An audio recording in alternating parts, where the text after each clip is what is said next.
রহস্যে ভরা রোমাঞ্চকর টান টান গল্প নিয়ে আসছে ভাগ্যলক্ষ্মী। সোলাঙ্কি রায় বাংলা টেলিভিশনের অন্যতম জনপ্রিয় একজন অভিনেত্রী, যাকে একের পর এক জনপ্রিয় ধারাবাহিক, ওয়েব সিরিজ এবং সিনেমায় অভিনয় করতে দেখা গিয়েছিল।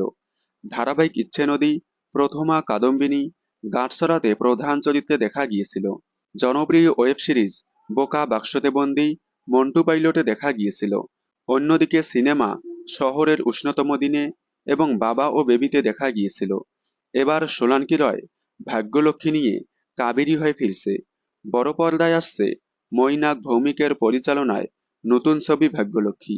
এই ছবিতে সোলাঙ্কি রয়কে দেখা যাবে কাবেরীর ভূমিকায়। তার বিপরীতে নায়কের ভূমিকায় দেখা যাবে জনপ্রিয় অভিনেতা ঋত্বিক চক্রবর্তীকে। তার চরিত্রের নাম সত্য। সে পেশায় একজন সাংবাদিক।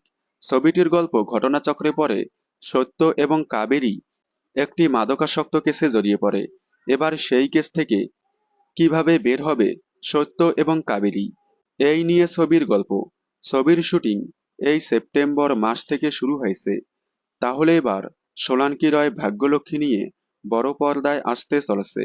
আপনারা সোলাঙ্কি রয় এবং ঋত্বিক চক্রবর্তী অভিনীত নতুন ছবি ভাগ্যলক্ষ্মী দেখার জন্য কতটা এক্সাইটেড কমেন্টে জানাবেন। বাংলা টেলিভিশনের এই ধরনের সকল আপডেট সবার আগে পেতে চ্যানেলটি সাবস্ক্রাইব করে পাশে থাকা বেল আইকনটি বাজিয়ে দিন। ধন্যবাদ।